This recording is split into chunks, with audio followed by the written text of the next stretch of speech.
What's up, everybody? Welcome back to another episode of the Pit Life BBQ podcast. It is 8 o'clock Monday night, so you know what that means. You can't start the barbecue week unless you start on Monday. So thank you all for tuning in. We appreciate it.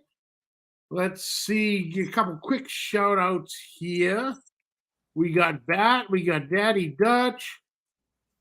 Yeah, oh, Barry's in a Zoom call. NBL, what's up? Judge Webb, what's happening, boys?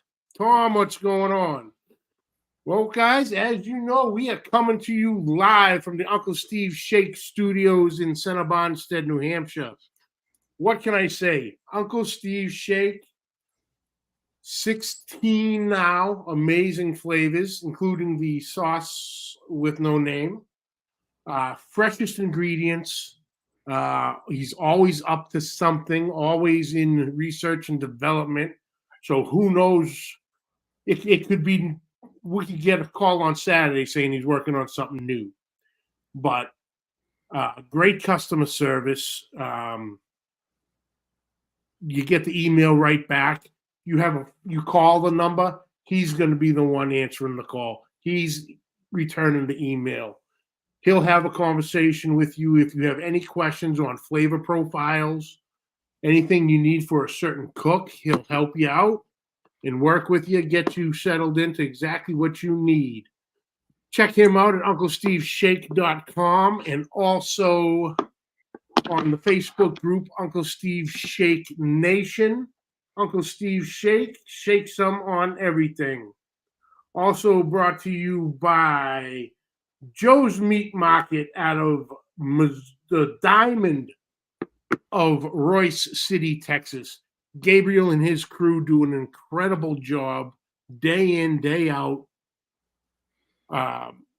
Freshest meats, custom cuts. If you want a certain thickness, Gabriel will take care of it for you. Freshest produce brought in daily. Everything you need for your weekend grilling out section, barbecue contest, whatever you're doing, he's got you covered. The meats, the produce, seasonings, sauces, and all types of other groceries. And if you're there and you get a little bit hungry, sit down, have a couple tacos. Got a nice little menu. Sit down, talk to the boys, talk shop, talk barbecue, whatever you need. So check them out in Royce City, Texas, Joe's Meat Market. Joe's Meat Market for the win. CJ, what's up, brother? So Matt Pereira, what's happening? Guys, I'm excited tonight. Have two good friends of mine. Obviously, they're going to sound a little different. Well, come to think about it, most every guest I've ever had in the past 5.5 years has sounded different than me. There's only been a handful that sound just like me. But I've known Steve many years now. Pete, we're going on probably 2 years anyway. Yeah, we're gonna get into the business of barbecue tonight. So coming to us live from Ooltewah, Tennessee at the Owl's Nest Barbecue Pro Shop, the one and only Steve Ray and Pete Branton. What's up, boys? What's up, buddy? Oh, we're hanging in there enjoying this warm New England weather. You know what I did the other day? I watched the Pat Martin interview again. Wasn't he great? Yeah, that's one of the best. That's one of the best podcast interviews I had ever seen. I am serious. I am serious. He was fantastic, and you and him had a great rapport. And it's guests like that, Johnny, they make your show so interesting. I can't shoot Pete, and I can't. We can't get nobody. We can't get nobody to come on. The gas station guy, and that's me. Well, Pat, I just want to say kudos to you, John. I think I even emailed you and said, "What a great show." you had a nice message for me the next morning, so I appreciate that. Yeah, What Pat's a a great guy. What a backstory. Yo, the story's incredible. And if I'm Yeah. not mistaken, the first episode is airing tonight. The May 6th. Yep. Tonight on the Ooltewah channel will be the first episode of Life of Fire with Pat Martin. And I believe this episode, it's the first one, but it's going to be all about him.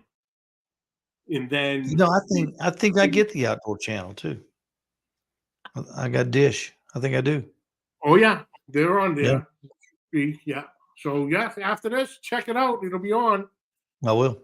It's gonna be a really cool show. The way he said he wanted it done, and they were real receptive to doing it that way. You know, he didn't. You ever done a whole hog? You ever done a whole hog, Johnny? I have not. It is on the list, but I want to do it the old school way. I want to build a cinder block pit, and have the burn barrel off the side, shoveling the coals. I just don't want to throw it on right on the cooker and let it do its thing that way. I want to experience the history of it. You know what I mean? Best pits and barbecuing whole hogs. Fantastic, especially as a little kid, just seeing that done. There's some masters to that. Oh yeah. I will say Steve's got a nice Carolina hog cooker that we've cooked probably 5 or 6 hogs on. That it is amazing. It's a cooker, but it is a hog cooker. It's nice. You know, when you cook a whole hog, you can't help but feel nostalgic that you're kind of, you become kind of, I guess I always felt like I became part of the club after that first hog I did. I said, okay, my rite of passage when you do a hog, when you do a successful one, if you ever get a chance to do one, it's really neat. And I know Pat and those guys do hundreds of them a month. And but it's a really neat way to cook pork. It really is. Highly recommend it. Yeah, being going through his book, and the whole he gives the entire process. Yeah, it's like 35 pages in the book, and it's one right after. This is right from the beginning to the end, and it's amazing. So I'm gonna get over there. I want to get over there one of these days and just have a whole day where I can spend over there and just be an annoyance to him. Just pick his brain. You're not too far from him. Just a couple hours. Yeah. Absolutely. Yeah, because it was. Yeah, right about a little over 2 hours, I think. Yeah, from Chattanooga to Nashville, that's an easy drive. Yeah, it sure is. Yep. So, what is happening these days down in beautiful Ooltewah? The store is just now. It's the time of year where especially on the weekends, it's really busy. We got good traffic coming in and out of the store. People, some people that are new to it, some people that are getting back into it, some people that have a lot of questions on how to do this. Most of the time, questions center around, what kind of rub would you use, and a lot of times, we'll surprise them. With the recommendations we get, and one thing that I always surprise them is on pork butt. They'll come in there, John. They'll be wringing their hands, going, Steve, Pete, what do I put on this pork butt? And I tell them, I say, well, I put salt and pepper on mine. They go, what? I said, yeah, salt and pepper. That's it. I said, because there's nothing you can put on the outside of that pork butt that penetrates that pork butt. If you want to add flavor, you got to inject it. Or add it at the end when it's done, when you pull it. That's what we do. Yeah. And I say, why waste the money? Because most of what you put on the outside of it ends up down in the cooker. Mm-hmm. I mean, you'll still get a good bark with that salt. And then we add, our favorite is Butcher Barbecue's pecan our pecan rubs, what we like. That's kind of our trademark flavor. But it's just things like that when people go, well, man, I'm glad I came in. Here I was all ready to, put something on the outside, and I got salt and I got pepper. I'll get a jar of pecan rub, and I'll do it like that. So it's just things like that people don't expect. They're pleasantly surprised, and then when they come back, that's the best thing. When they come back the next week and they go, "Oh, Steve, that pork butt, you're right. That thing was great." Johnny, the best thing is to help people. We learn from people just as much as we're able to help people. But coming in there and giving somebody a little tip, and they're walking out of there, and they come back the next time feeling like, you know what? I can cook good barbecue myself. I don't have to go over here to get it. And it's little things, it's not hard. It's just taking techniques from some people, listening to your shows, listen to Steve's show, all these different shows. I tell people, get on there and listen. People on there at barbecue, people like to help each other. They give you some good tips. Oh, absolutely. I'll spend, the weekends, if I'm out sitting by the cooker, or if I'm just lounging around, and I'll be listening to the shows or watching them on YouTube, and I sit there right beside me every time is my little notebook, because I'm still taking notes on just little things, little tips here and there, and just really listening to the shows. You'll get the little things. They'll drop a little nugget here and there, whether they know they're doing it or not.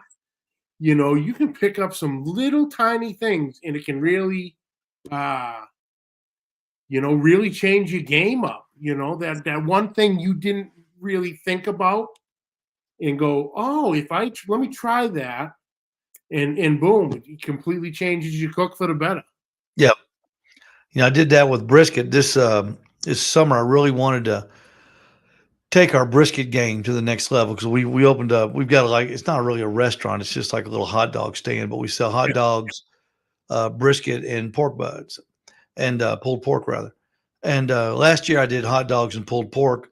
I was just going to do hot dogs, but everybody wanted some barbecue, so we did pulled pork, and that went really well. But this year I wanted to do brisket. So what I did, John, I went on kind of like a virtual journey. Watched a lot of videos, especially from those guys in Texas, because I really like the way the Texas brisket, the way it looks, the way it tastes.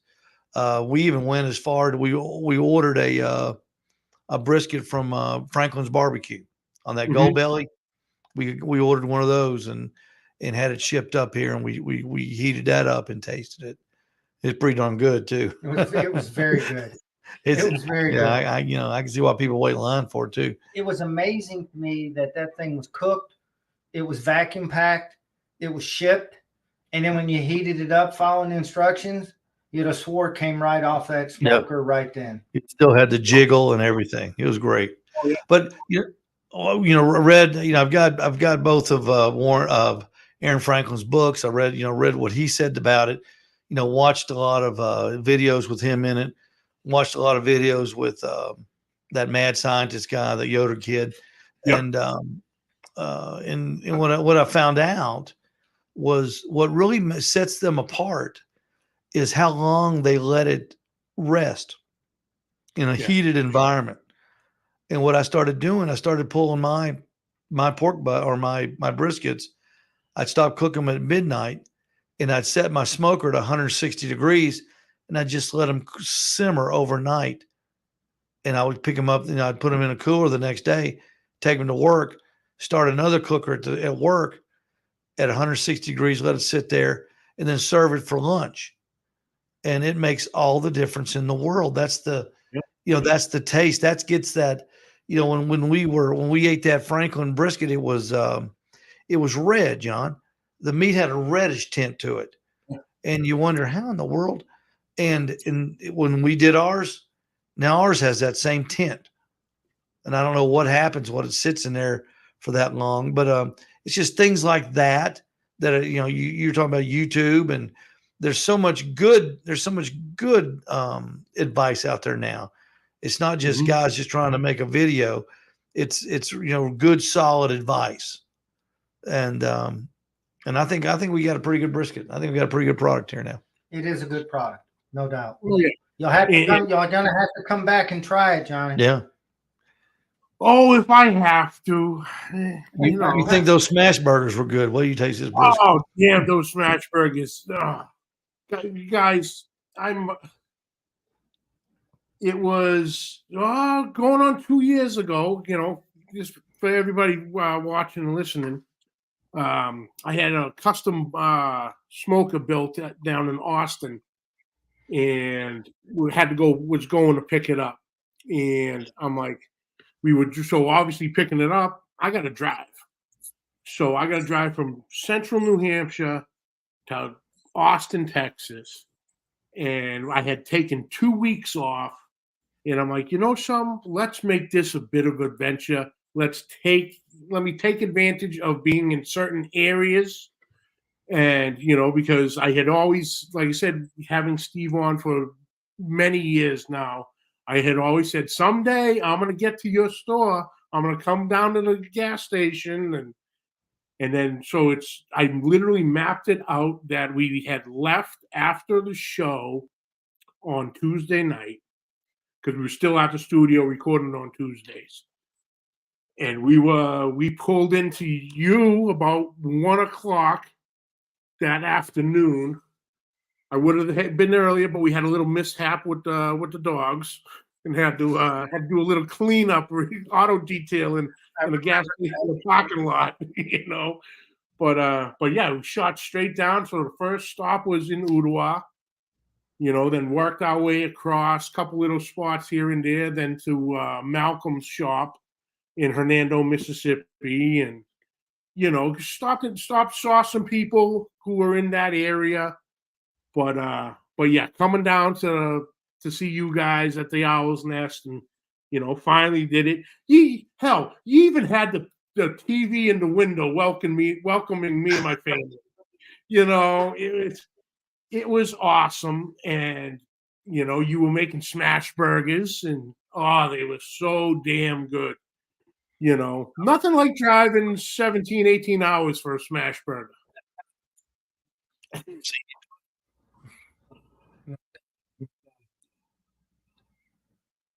We try it again. The volume just went flying down. Yeah, as well. Can you hear me? I got you now. Yep. Yeah. The smash burgers were good. They were, they're so easy to make, and we try to stay true to form to George Moats. That's kind of my hamburger go-to guy. Mm-hmm. And we keep that ball at 2 ounces with the salt and the onions, and mustard only. We try to stay true to George, and it works good. It works good. People like our smash burgers when we do them. Yeah, and you were doing it on the Green Mountain Grills, mm-hmm. And if I'm not mistaken, you were using the flat top insert. Yeah, they make one that fits the grills. Yeah, that company really amazes me. Have you had a chance to see the new one they came out with? Just the new grill? Yeah, we've got them in stock. Oh, you do? Oh yeah, we've got them all. Yeah. They've got a rack system called the Rack T system. Pete and I did a video on it. It's on our YouTube channel. We installed one 2 Saturdays ago, and that's really cool. That's really neat. We actually met down there in Nashville, went to a home show, a barbecue show there, and actually met up with Jason Baker, and them, and walked through and went through everything. It's amazing. I mean, they've got another new product coming out that's going to be amazing, and that's the one that's going to burn wood chips. Yeah. And they had that there at the show, just kind of showing it. They're not. I think he told us it was going to be 2025 before they come out on the market, but it is an amazing cooker. It is anyway. Yeah, they've redesigned it and moved the smokestack to the back. Did some internal things that makes it a little bit more efficient. gets a little bit more smoke on the food. Green Mountain Grills is a family owned business, John. Just like my shop is. And that's why I like dealing with Jason. That's why I like dealing with Green Mountain. We've recently been our distributor was changed. We were buying direct from the company, and now we go through a distributor down in Florida, which actually makes it easier to get product than it did from the company. And they've done a real good job for us. And I just tell everybody, if you're looking for a pellet grill, make sure you at least give Green Mountain Grill a chance, no matter where you live. If it's in New Hampshire, New York, Boston, wherever you are, find your dealer and give them a look, because if you compare apples to apples, price and performance, most likely you'll buy a Green Mountain Grill. John, a real funny quick story here. A week ago, one of Steve's old friends, old classmates, school friends, a lady that he went to school with, called him, wanted to come buy a grill. Steve takes her in and shows her that Trek like you got. You want a Trek or got a Trek. I remember that. Yep. And she looked at Steve and she said, I want a man-sized grill. I don't want that. Yeah. She said, I actually serve people food. I want to cook for everybody. She walked out of there with a big Green Mountain Grill and all the accessories. Yeah. Yeah. She goes, well, do you think people aren't going to come visit me? I said, okay, we can get you a big one. Oh, absolutely. But they're so easy to operate. Anybody can operate. I'm not going to say even a girl can do it, because, they know as much about cooking as we do nowadays, or about grilling, because, they've been around it because we're around it. And I'm sure Claudia, she could go ahead and start your grill too, your pellet grill probably. Oh, absolutely. Absolutely. Yeah. It's so user friendly. And, kind of just there, we kind of just joked on the Trek. If you're in the market and that's in your price range, don't shy away from it, because it's a cooking machine. Oh, yeah. It looks small. It doesn't really look that small in stature, when you see it up close. It's a good size. It's like 70, 80 pounds. Yeah, it's built like a tank. Yep. For the full unit. Is. And you can with ease, fit a 10 to 12 pound pork butt in there. No problem. So it's not like you got to cut down, the size of the meats and whatever because you're using a smaller cooker. You might have. She said she wanted to make sure she could grill on it. So we fired one up, and Pete and I went up to the store and we got some steaks, ribeyes, and we grilled some steaks for her on it, and just to show her how good it was, gave her a little steak grilling lesson, and that's what sold her on it. Couldn't load it up fast enough. Yeah. Her vehicle was full of accessories and stuff. She was ready to go home and cook steak. If you don't think you can cook a steak on a pellet grill, you're not cooking on the right pellet grill. Because at Green Mountain, they do a great job. Yeah. Oh, we got a bunch of guys just jump back in. Mad Max, what's up? Uncle Steve. Jules, what's up, darling? It's been a long time. Big Rome, what's happening? I think I saw Junior Salinas. Harold Williamson, what's happening, brother? Tim Rogers, what's going on? Wes Phillips, what's up? Billy Holland, what's going on, brother? And Daddy Dutch is sitting here busting my chops. Where the hell is it? Yeah, here we go. This is a good one because this has a bit of a story. Ooh, steaks in a crock pot for Mags. So yesterday we got up and I'm having some coffee, and I had gotten a good sized pack of steaks from one of the guys at work. His son works at one of the local butcher shops, and they had done a custom order for a guy and never came to pick up the steaks. So they were cut thin, so the store couldn't couldn't resell them, repackage it up and sell it. So he took them all home. So one day I get a text going, "Hey, bring a cooler to work tomorrow." I'm like, "All right." And he gave me a nice pack of steaks. So he was going to do those up yesterday. And Claudia was like, "So what do you want to do with the steaks?" I go, I'm not doing nothing with the steaks. I'm taking today off." She goes, man, she knows me. She just goes, I'll just break out the crock pot. We'll be good. Never Steaks mind. in a crock pot. I'm going to work. And that's because I started in one of our texts. I'm like, you put some potatoes and carrots in there too. Yeah, she wants to put steaks in a crock pot. I go, this is blasphemy. Yeah. And she's just giggling away. And she was working you. She knew exactly what she was doing. Oh, yeah. She has me trained. No doubt about it. No doubt about it. That wouldn't play well down here. But Pete puts chicken wings in a crock pot. That's his favorite way to do chicken wings. I cook them in there and then pull them out and throw them on the grill after they've cooked a while and just crisp them up. Yep. I would used to do them back in the day with a mix of teriyaki sauce and ginger ale. Let them go, and came out like a sticky chicken. Oh, they were so good. Oh, yeah.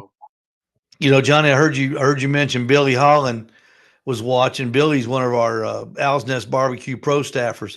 Great guy, a great guy, great dad, great family guy. He went down to Birmingham and cooked in a KCBS one meat contest, pork butt, and turned in a beautiful box.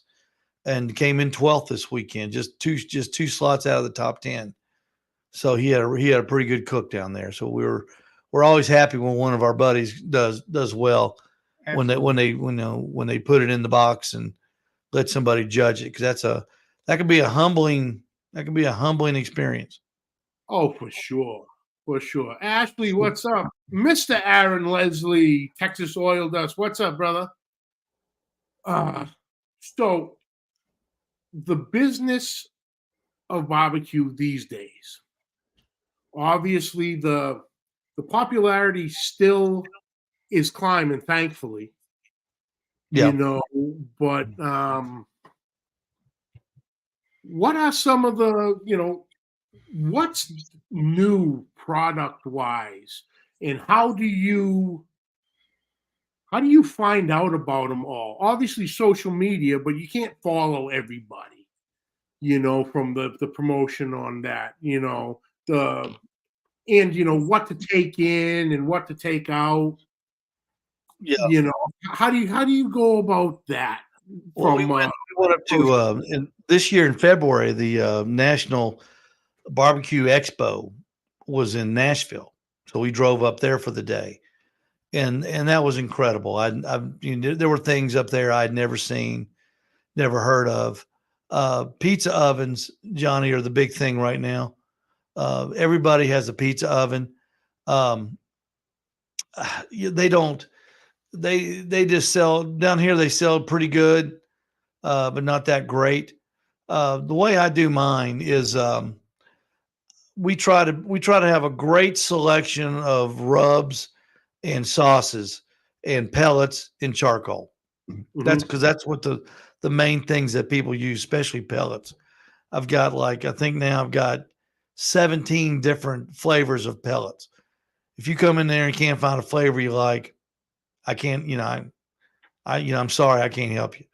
Because I've got something that's we've got have you tried the Manchester pellets yet from Connecticut? They're incredible. They are incredible. Right now, I've tried a bunch of the pellets, and they're all nice, but it's just something about those Manchester ones. Yeah, they just add a little extra flavor, and it's just a great company. It's like cooking with a stick of wood, like cooking on a real offset with those pellets. We actually met him. We had him on the show, and then we met him down there in Nashville at the expo that we were at as well. A great individual. Learned a lot about how he got into business and what he's doing. and he's doing really well with it. But I'll tell you right now, those are selling 2 to 3 to 1 to everything else we got. They're selling great. And that's a repeat product too. And people use it. That's how you judge the success, obviously, is when somebody buys it and they come back and they get it again. It's like David Bosca's grilling addiction. Boom, boom, boom. They're always coming back for it. Those pellets are really, they're kind of setting the standard in our area for people that want, all we got to do is get you to try it. And because it's a combination of 4 different hardwoods. And some people are they're a little bit leery of that many, but once they try it, it's really good to them. And we've got the Green Mountain Grill. We expanded our line this year to the Old Country pits, the offsets, and the gravities, and we picked up the Franklin barbecue pit. I tried to get something more, maybe a little bit more expensive for that person that wants, something really special. And in the products division, I added Tiger Tail mustard products and Terra Ridge products. I wanted to order, and from Lane's Barbecue, we ordered some, there's some of their just salt, black pepper, and their apple pie. I wanted some stuff, John, that it appealed to more than just the barbecue person. It appealed to people coming in there, just looking around. Those Terrapin Ridge products were fantastic. To answer really, Johnny, the question, well, part of it, what you were asking is how do we get the nuances, the new things? How do we find them to keep up with the stuff? I'll tell you, we get a lot of chefs that come in, a lot of barbecuers, a lot of people that said, hey, I was in Texas and I saw this.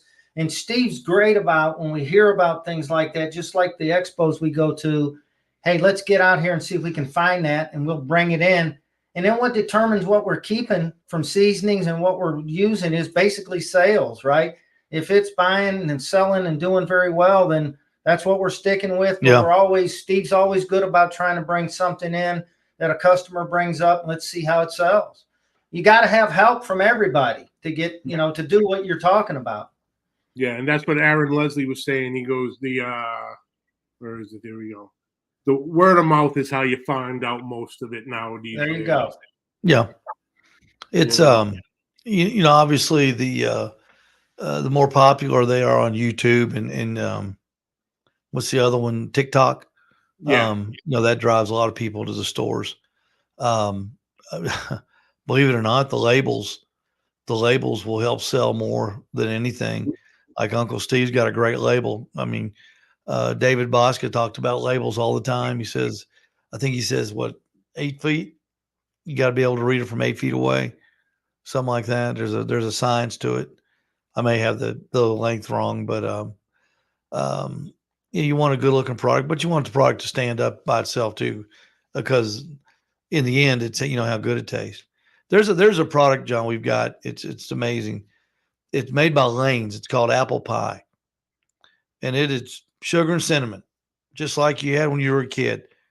When your mom put it on your toast, it made cinnamon toast. Mm-hmm. We have a big tasting, a sample bar set up. Mm-hmm. And anybody that samples it, I've never had anybody sample it and not buy it. It tastes so good. When we got it in, Pete and I went to the little commissary there, and we made biscuits and buttered them up, and then sprinkled that stuff on them. Hey, it's good on ice cream. Yeah. I'm telling you, it's good on anything. Oh. Yeah, that's just like where the hell is it? The dessert shake. Yeah. It's it's the same thing, because I've actually on the People's Choice on my seasons, I'll actually, because I know on your show earlier, you were talking about an event that I think it was a People's Choice, and they gave you 3 pork butts, and you had to bring in another 2, so you're cooking up 5 pork butts. Yeah. And Pete, you were saying seasoning afterwards once you pull everything. That's what I do. I throw a little bit of that just sweet dessert shake in there with that cinnamon toast bit that you remember from things. And it throws people into orbit because they're sitting there going, "What is this?" You know, you can see the brains just going back, you know, back in time and trying to figure out what the hell am I tasting. And but yeah, you know, something, so those things like that, you know, they stand alone, you know, and can, you know, it's people are looking for new things now. You know, everybody got into barbecue during the pandemic, and a lot of people, you know, just quit. You know, they bought a grill for a year and they let it sit out in the rain. It got ruined, what have you. And because everybody was buying it with the government's money, so they really weren't taking care of their stuff. And now we're seeing a lot of used grills on the market. John, we're getting a lot of requests for used parts for used grills. We're getting a whole lot of that going on. That's going to be I think that's going to be a big part of our business next year, maybe the parts business, which will give us another profit center. But people are looking for different. They're tired of, you know, they're tired of just cooking the pork butt and putting, you know, honey and butter and brown sugar on top of it. They want something different. You know, that's what we're trying to give them. We're always looking for that different product, that different taste. Meat Church just came out with his Blanco. It's a salt and pepper type, and it's a little bit different. It's really good. It's really good. And you know, anything from Steve is fantastic. We've still got some of his stuff in the store. You know, what I want to do is when somebody buys something, I want to be able to sell it with confidence. I don't want to, you know, I don't want to sell it and go, oh man, I hope they hate, you know, I hope they don't bring it back. You know, I hope they don't hate this stuff. You want to sell them something that tastes good. And there's some stuff that was in there that just, you know, it didn't taste right. It just didn't taste good. And we got rid of it. Yeah, we're getting rid of it. So, you know, we think that what we have left is the kind of the cream of the crop. And it's a bunch of it too. So it's definitely the process. And you know, being in the South, there's a certain regional affection people have too. Being in the South, you know, they see, you know, we're so close to Malcolm, you know, and Heath and Melissa Cookston. You know, we're so close to those guys. Tuffy's just up in Virginia. Malcolm's just down in Georgia. David's a little further in Oklahoma, but you know, he kind of got me started, and that's why I'm so big on David. Plus, David's stuff's really good too at Butcher Barbecue. Yeah, but you know, we can sell that stuff with confidence.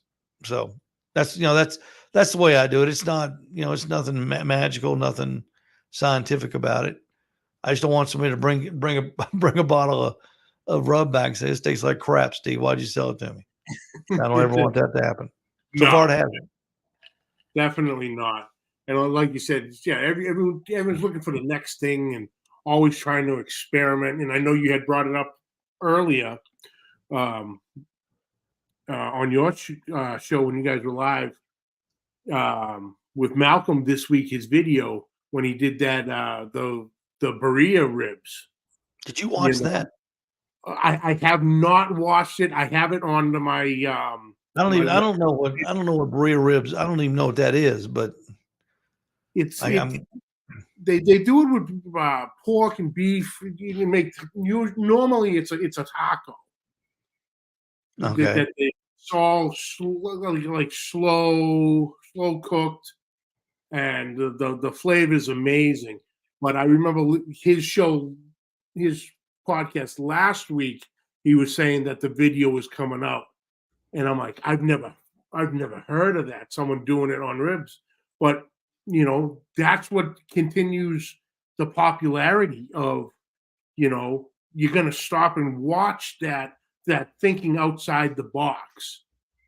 And, you know, and then of course that changes the whole thing, because now people are going to, you know, hopefully, you know, watch the video and come and see you and go, all right, what do I need for this Berea? And you're going to go, this one's a little different, you know.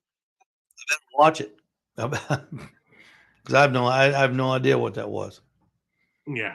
So, but yeah, but a lot of people follow Malcolm, and you can almost, lots of times when Malcolm drops his videos on Thursdays, you can Friday and Saturday people will come in asking him for a product that he used on a show, which is, that's good. That's good advertising. Good for us. Oh, for sure, for sure. Now, obviously he had some of his stuff down there. Have you had the chance of trying Mark Williams' Swine Lifeline? Mainly we carry that. Yeah, we carry that too. Yeah. Oh, that prime beef is something else, isn't it? Oh, we use it. We used it. I guess at Christmas time we cooked probably, I don't know, 34 prime ribs. And that's what we used on our prime rib. And Steve uses it a lot now on different things he's cooking on. It's a good product. It's got a real, it's not unusual taste. It's just got a different, it's got a pop in there. I don't know what it is. But you can taste it, but it's not hot. It's not sweet. It's a really good product. It's a real good product. I love it. I love it. Savory. What the hell are they called? The umami. Yeah. Forward. That's a good. Yeah, that umami's. I'll tell you another two other good products we've got is David Bosca's Texas Bark and Melissa Cookson's Coldplay.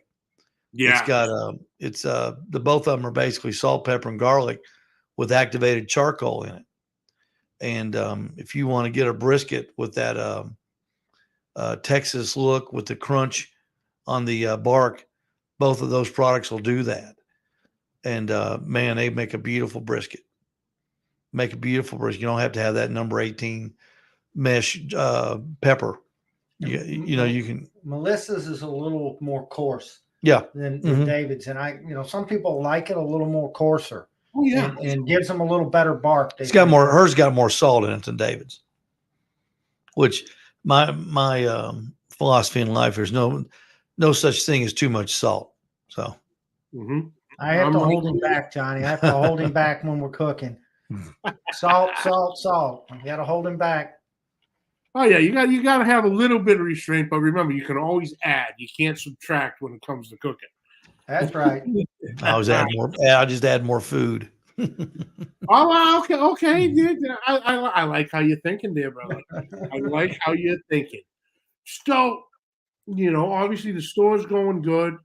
It's always developing, always growing, in and out, everything. But tell me about this event y'all have going on this weekend.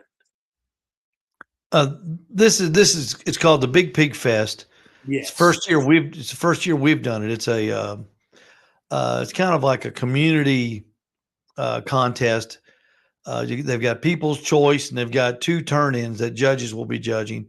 There's 19 teams, and it's put on by one of the construction consortiums here. The money goes to the local school, like the kids. It's a charitable event for the young school kids that take not shop, but they've got a construction school here, and that money goes to that. I don't know much about that school. I've not been involved in it that much, but it's always fun to cook for, and spend money when it's going to go to education. I'm a firm believer that education should remain unfinished. We're going to have I'm not going to say what it is, but we're going to have a 3-course People's Choice. 3-course People's Choice. Ooh, and we'll turn in our pork butts and we'll turn in our anything but pork butts. And you can look online and see a little bit of trash talking starting. And that's the part I love the most is like when we were there down at we had a meeting last Friday, and one of the guys says, remember, Steve, it's all about having fun. And I said, yeah, if we win, it'll be fun. That's right. We don't go anywhere winning, right? You got to always believe you're going to win, and you got to want to win it. Yeah. I've been a lot of places I had fun, and but when you win, it's always fun. So we we take it pretty serious, but we're not great. I'm not a great loser, but you know, I've been known to throw a thermopin across the trailer before, but that's all right. We did a little surprise in the last year's event at the Ace Hardware Egg Fest, which is a big show they put on. They do pro side, then they do backyard barbecue. We won the pro side, but we won it kind of. Steve's again not telling what we're going to be cooking, but we did the same thing, pulled a little surprise, did something different than everybody else, and it was a big hit. So we're hoping to be able to do the same thing again this year. You know, people serve, they taste pork at all these events, and you know, John, I don't care what you do to pork. It's, you know, your pork tastes just like my pork. And it tastes just like Aaron Franklin pork, and it tastes just like Malcolm Reed's pork, and it tastes just like the greatest cooks in the world pork. You know, pork's pork. There's not much you can do with it. You can add flavor to it, but it's, you know, it's inside. It doesn't get any smoke. You know what I'm saying? You know, the inside of a pork butt doesn't get any smoke. You can put it in the oven. You can put a pork butt in the oven. You can put a pork butt crock pot in a crock pot. You can put it in a smoker. And when you open it up and eat it, it all tastes the same. So you got to separate yourself. Oh yeah, and, that's what we do. Nothing wrong with some crock pot pork, especially up in New England, middle of February, when I can't get the smoker out of the garage because the snow and ice is blocking the door. You know, I take a butt and put it in my crock pot, and that's the beginning and start of my Brunswick stew. Yeah. Let it cook in there, and then I just keep going and adding and do a Brunswick stew with it.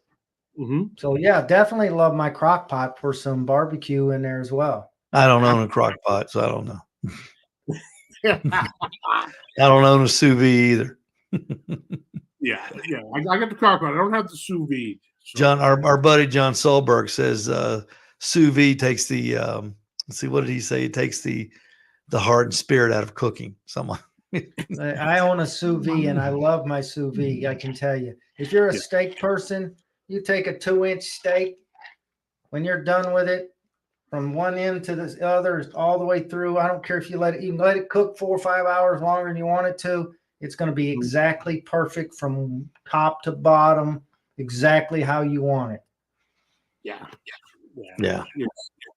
It's great if you can't cook. It is amazing what they have done technology-wise, you know, on the stuff that's out there now. It blows my mind.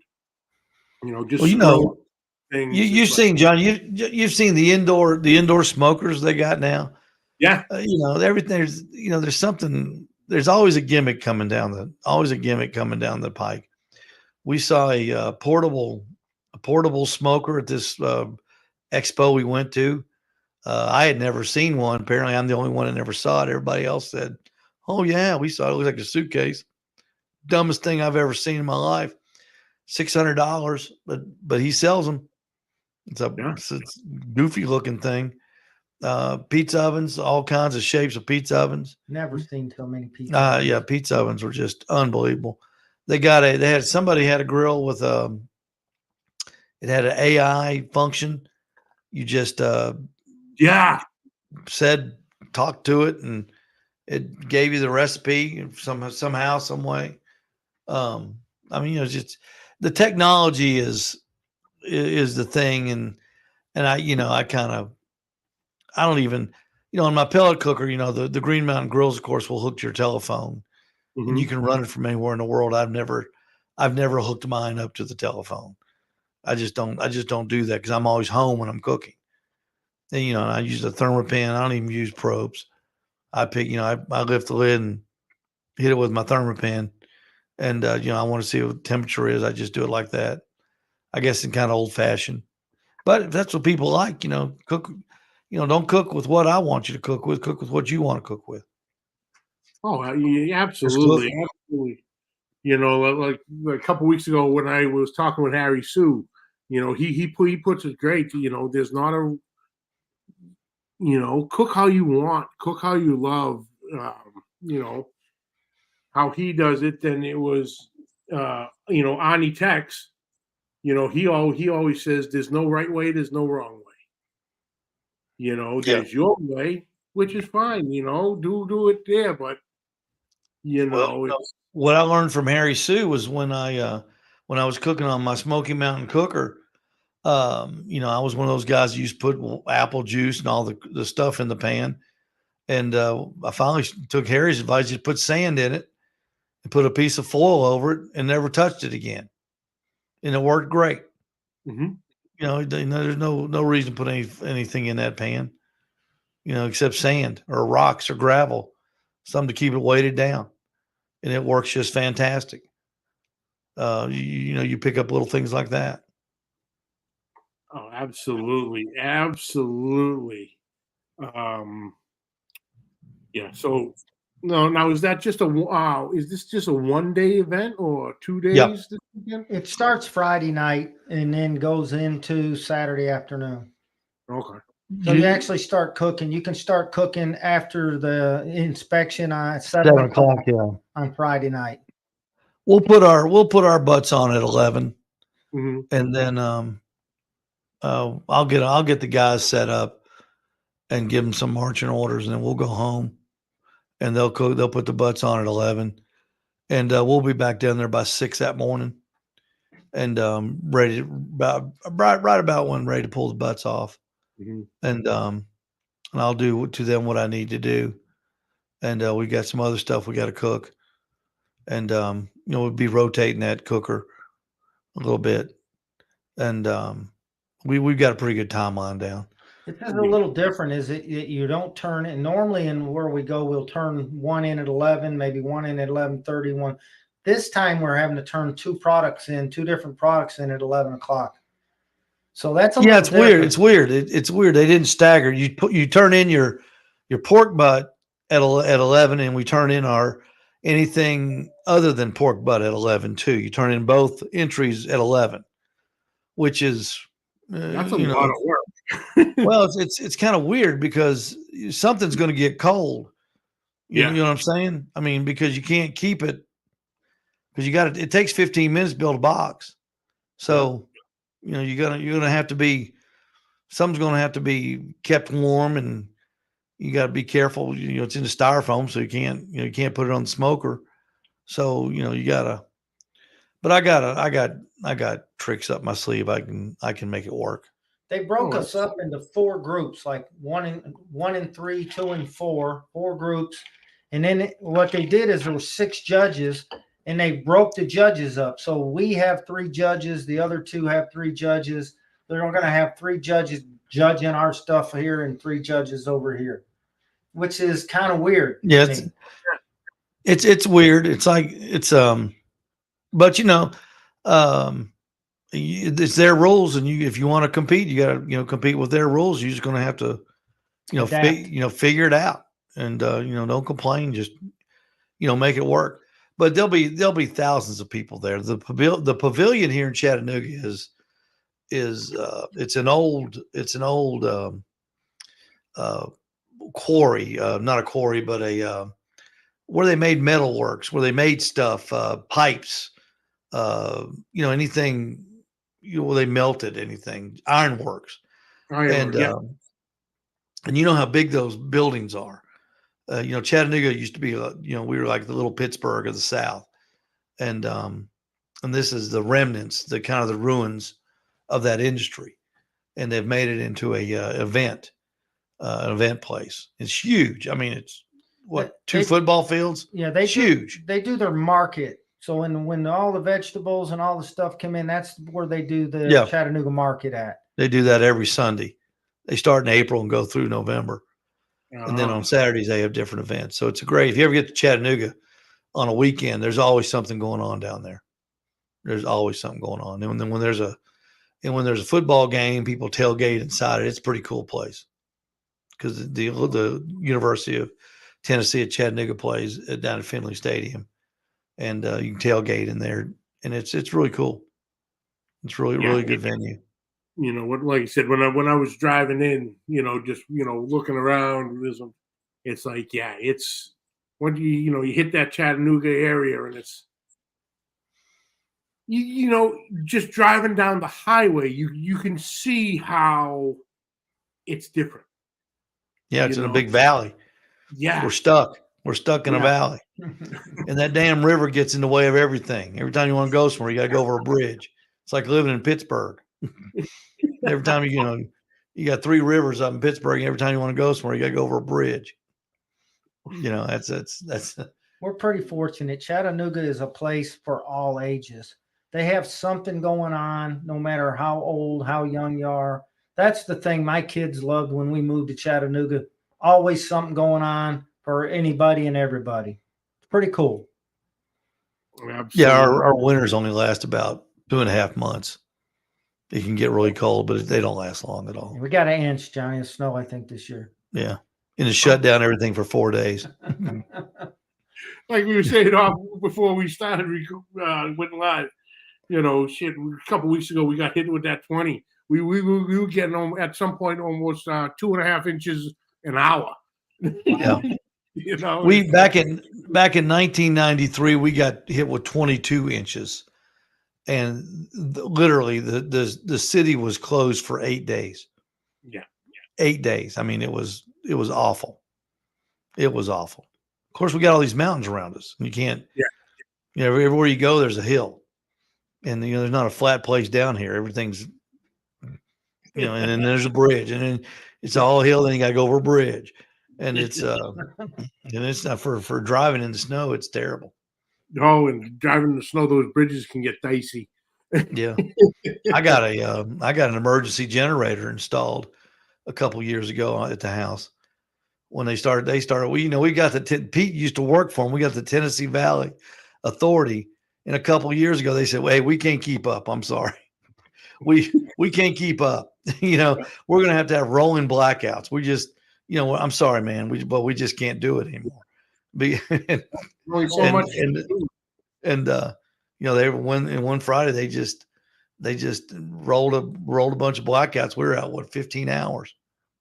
I wasn't. I had my generator going, but you never know what's going to happen down here. It's crazy. Oh, absolutely. And the people, and when it does snow, getting the guys out there to clear it is kind of like, all right, come on, guys, let's go. Let's go. Well, we'll be out there early at 11 o'clock. Early's not 11 o'clock. Oh no, we're so used to it up here, and it's still that way. Trying to get the guys out. It's, my thing is, if it snows on a Friday night, I basically know that I have to call in sick on Saturday if we're going to get anything of substance. Because with working for the post office, I'm really the only one who's up at 5 a.m. to go to work. So they go, oh, it's Friday night, Saturday. Oh, we'll get out about, mid-morning on Saturday and start cleaning it up. Well, by mid-morning, I'm already out on the road delivering. So it's, it's those ones. But, And the Saturday mail, just liars. It don't matter. We don't even need mail on the weekend. Yeah. And the closer you get to spring, it seems those cleanup times start getting later and later. Yeah. That the guys are like, all right, enough of this stuff. We're done. I hate when it snows. I hate it. Being in business, I hate it. Yeah. Because it makes everybody go crazy for about 8 hours, and then you don't see anybody for 4 or 5 days. It's terrible. Yeah. I guess it's like that everywhere. Yeah. Nashville's worse. They say when it snows in Nashville, it's just people just go crazy. It's just nuts. Yeah. Even up here, every time it snows, milk, bread, and gas. Yeah. Those are the things. Grocery stores and gas stations, forget it. Lines out the door. That's the way it is here. That's the way it is here. We're talking a couple inches, folks. Relax. And if it ever snows in Memphis, they don't even have a snowplow in Memphis. Yeah, they got nothing. I mean, they got nothing. They don't have any salt, no sand. They got nothing in Memphis except a big old river. in a big old bridge.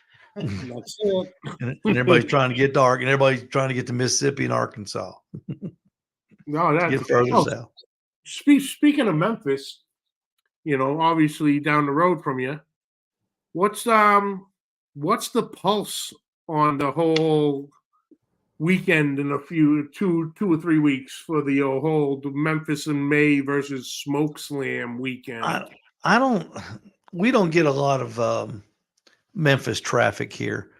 And I don't cook Memphis. I don't cook MBN style. So I've never had much interest in Memphis in May. Of course I'd like to go over there maybe and see it, but it's such a weird, from what I've seen, John, it's just such a weird contest. It's, it's so expensive. It's, the way that judging is done is different. I don't know. The Smoke Slam, they've got some pretty smart people behind it. Kerry Bringle, comes to mind. He's one of the movers and shakers on that. We'll see. I don't even think Malcolm's going to cook it this year. I know most of the big guys are cooking Memphis in May, from what I hear on different shows. I listen to Greg's show a lot, and he addresses that a lot, and that's just where I get my information. But here in Chattanooga, this is a great KCBS area. We're just a shot to Nashville, a shot to Knoxville, a shot to Atlanta, to Birmingham, over to North Carolina. We're right central. You can cook 25 contests a year living in Chattanooga and not be more than 3 hours away from your house. Yeah. It's a great place to be headquartered, is in Chattanooga, because we're so close to everything. So most people cook KCBS here. Other than those bridges. Other than the bridges. Well, look on the bright side. When you do know you're getting a big storm, you can go a couple blocks down to the old Little Debbie store. There you go. I was waiting on that. When's the last time you got a care package with Little Debbie? It was just before Christmas. It was the best Christmas gift I got all this past Christmas season. Was a box full of Little Debbie's assortments. Oh, yeah, they're made like 5 minutes from my gas station. Yeah, yes, Little Debbie actually lives across the street from us. Oh, no kidding. In another subdivision, yeah. Oh, that's Debbie wild. McKee. Because I was listening to the Duck Call Room podcast. So it was the guys from Duck Dynasty, Uncle Si, Martin, those guys. And the podcast is hilarious. And they were saying on one day, obviously it was around Christmas time, or whenever the Christmas cakes start coming out. And, they were getting, the Christmas cakes. And Justin Martin had said he had gotten, he was heading out to Ooltewah, Tennessee, to the Little Debbie's grounds factory. He goes, they got stuff, giant Christmas tree cakes you can take pictures with. And I'm like, I go, Ooltewah. I go, I wish I knew that when I was there. I would have made one more pit stop on that trip. They built the McKee family built a park. It's called Little Debbie Park.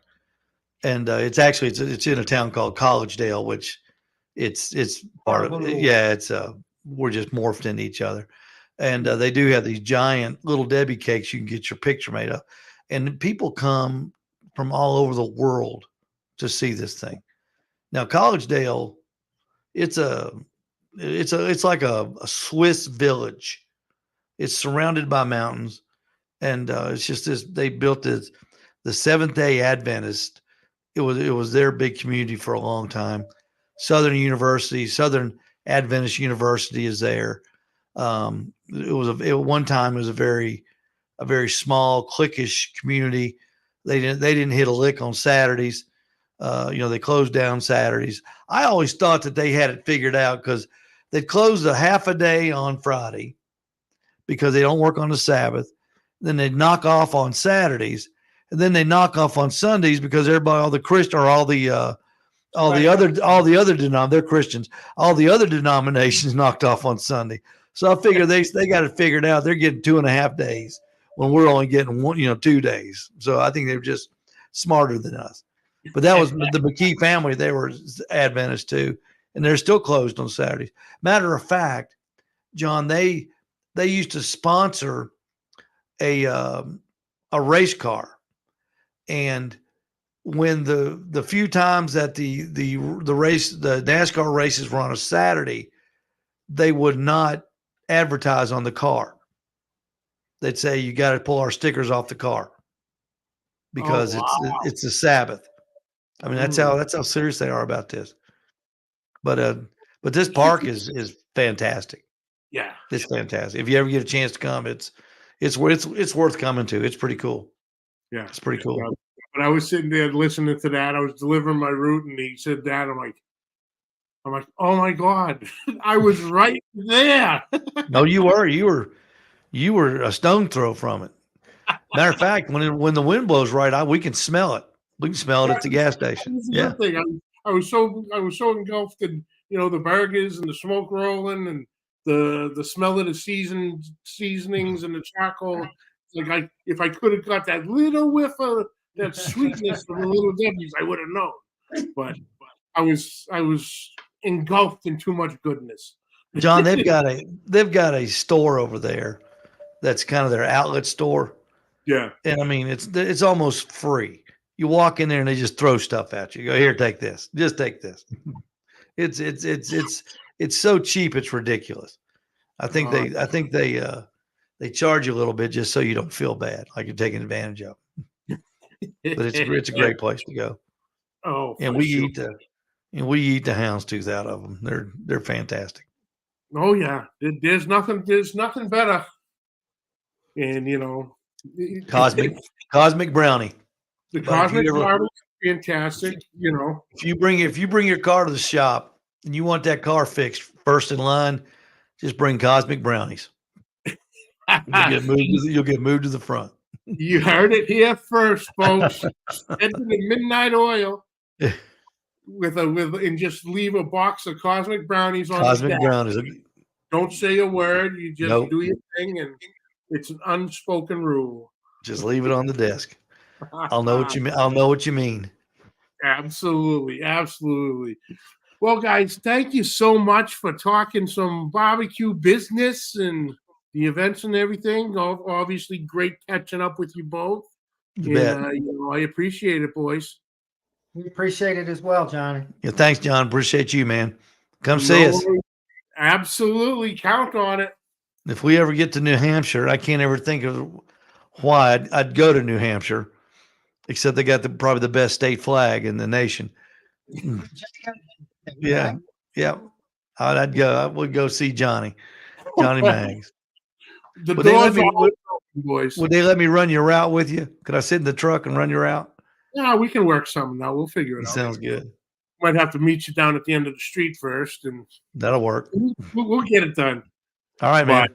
But thanks, guys. I appreciate it. Great talking to you. You too, John. You too, John. All right. Take care. Well, that's it this week, folks. Like I said, thank you, Steve. Thank you, Pete, for stopping by, talking the little business of barbecue and the store and everything new and upcoming and the old faithfuls. Next week, Uncle Steve is joining us with a special announcement. We have a charity event being putting on, I believe, the 26th of this month.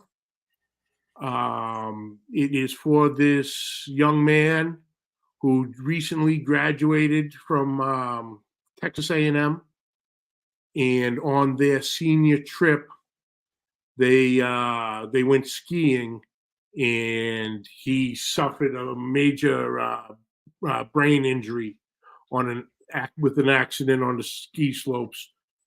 And he is, at the time, he was currently in between insurances from his parents to the company he's going to work for. So the bills have mounted up. So there's going to be a large concert. The country band Shenandoah is going to be playing. There's going to be some auctions, and we've all come together, and we've got quite an auction item going on, and it's more of an auction package. But Steve's going to join me next week with all the information, how you can get involved in all of that. So tune in next week for all that information. I'll just give a little hint right now. There is a custom drum involved, and I'll just leave it at that for the time being. But that's the basics of the package we're putting together. So tune in that next week for that. And like I said, thank you all for tuning in each and every Monday. I appreciate you. And until next Monday, keep the smoke rolling.